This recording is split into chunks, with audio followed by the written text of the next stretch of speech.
Hi, everyone. Welcome back to the Pioneer Podcast. Today we have Lauren Scandone, Omlie's head of delivery, Head uh, cheerleader. head cheerleader, head hype girl, here with us a little bit to talk about case studies. Yes, I wear a lot of hats at this organization, but as you guys know, I am a tried and true consultant. It is one of my biggest passions. So, being able to be part of delivery and helping to really craft the consulting experience at Omlie is a dream come true. Lauren is the only member of our leadership team that has never been on the other side of consulting.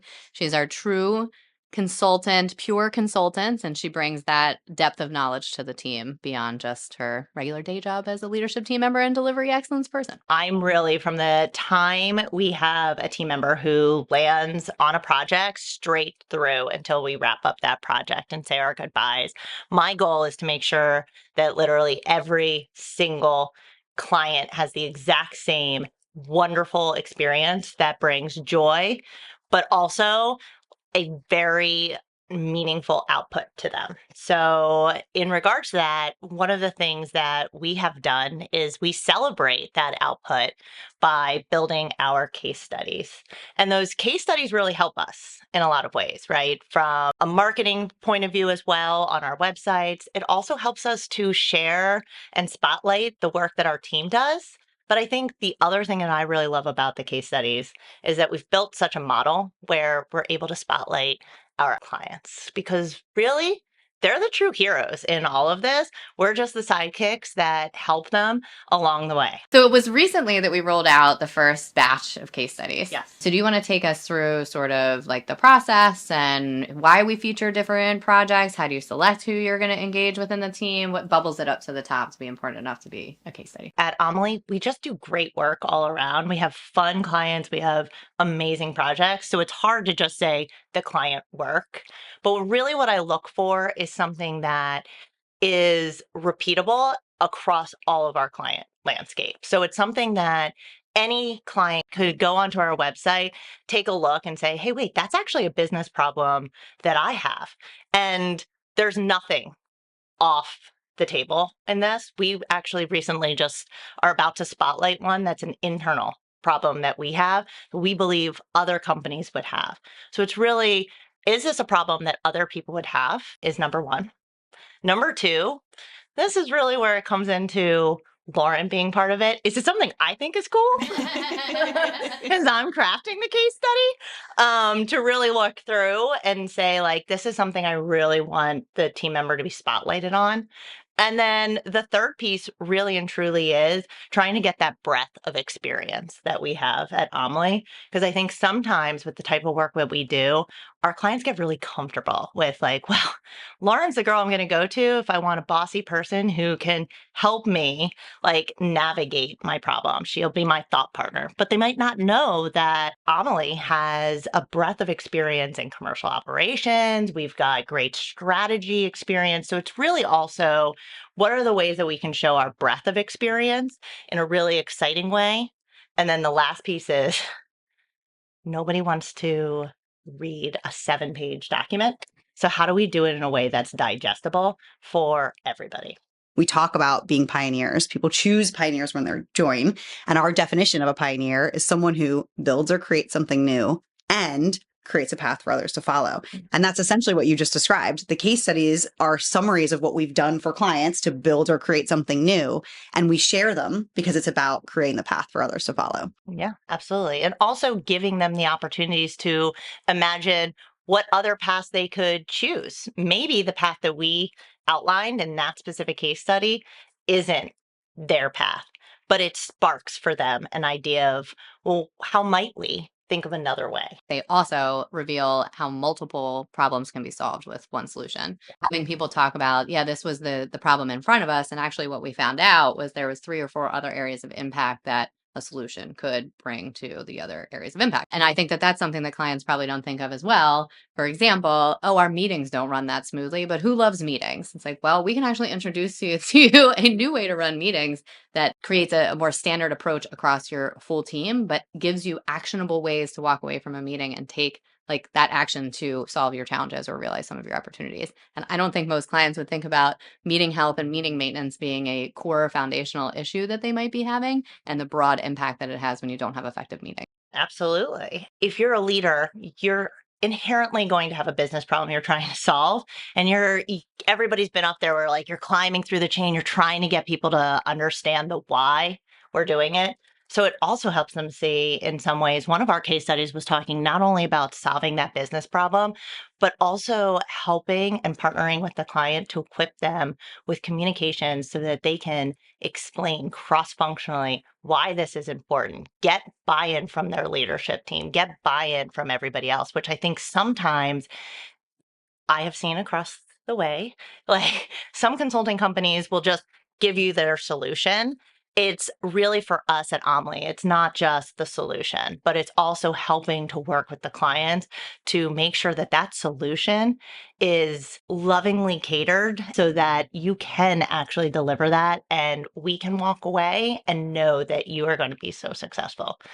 I really like that about us. I mean, that's why you're perfect for this job, Lauren. I mean, you started at the top saying that you think about not just the interactions with the client, not just the outcome, but that there's joy in that process. I mean, up until we created Omlie, I worked for a consulting company for many, many years, 2 different ones, and nobody ever talked about how you should be bringing joy to your clients in that experience.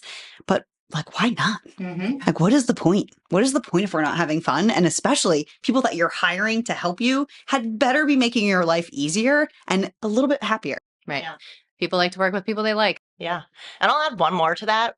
I am a little bit of a cheerleader by heart, but like I see so many times with all of the other consulting companies, their case studies are these long things about how they did all of these amazing things.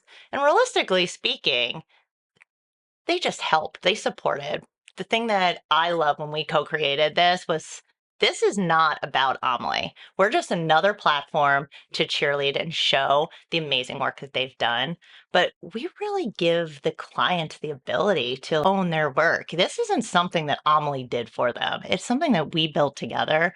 And there should be joy in that. And there should be some level of celebration afterwards that really says, this is important. I also love that our team gets to tell their stories. Yep.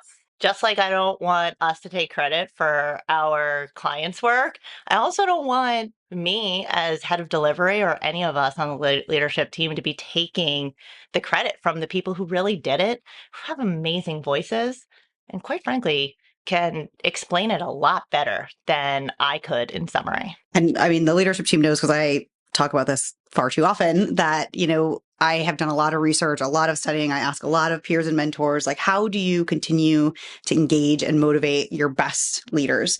Because I don't want us to end up in a situation that we were all in, that we reached the end of a runway and felt like we had no other options.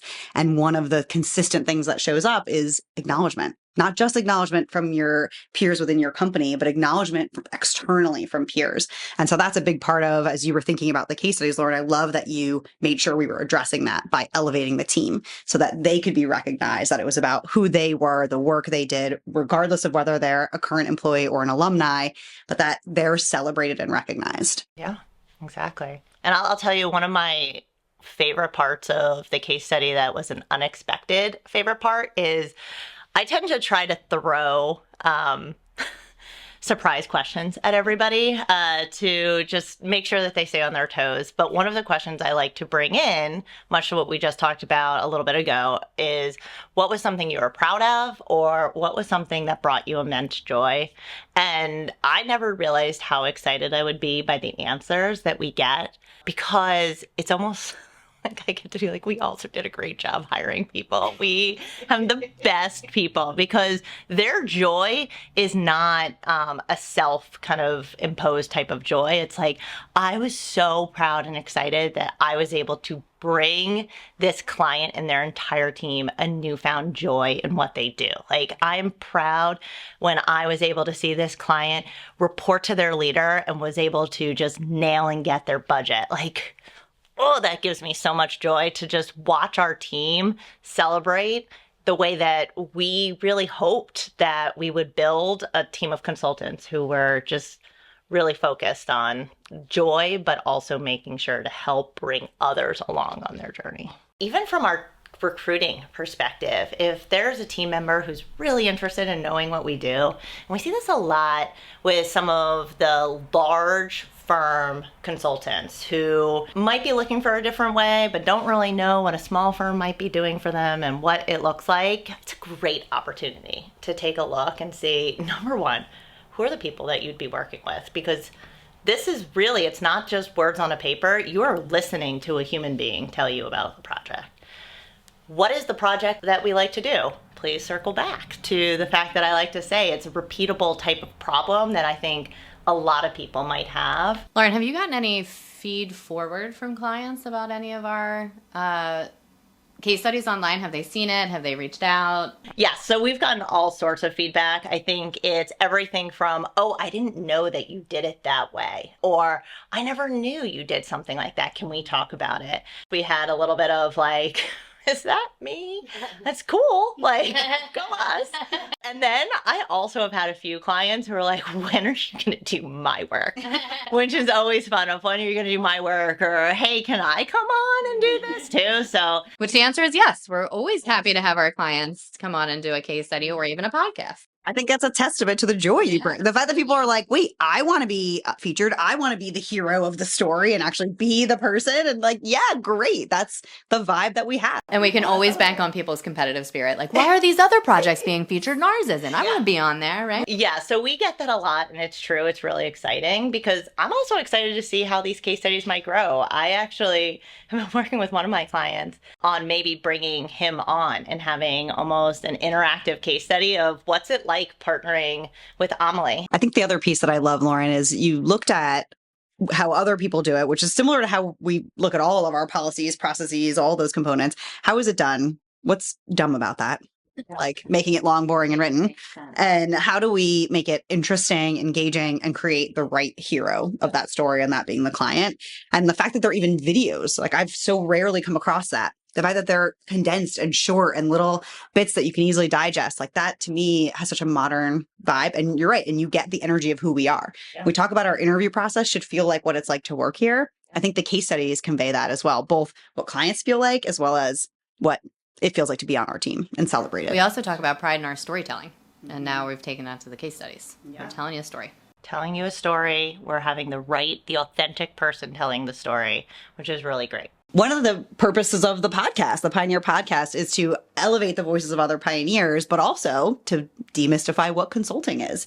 Because as I said, when we all heard about what consulting was as a profession, likely in college, we Googled what is consulting. Lauren, what you've done with the case studies has really helped to do that, to describe what it is to come into a room and work with a client to understand their challenge and truly co-create a custom solution for them. Absolutely. All right, Lauren, thank you for joining us for today's Pioneer Podcast, where we talked about the case studies. Can you please tell our listeners where they can find them? Of course. So go to omlie.com, and it is on our navigational bar. If you go to what we do, you will basically click on it. It'll say case studies. It will open up a whole new world of amazing possibilities.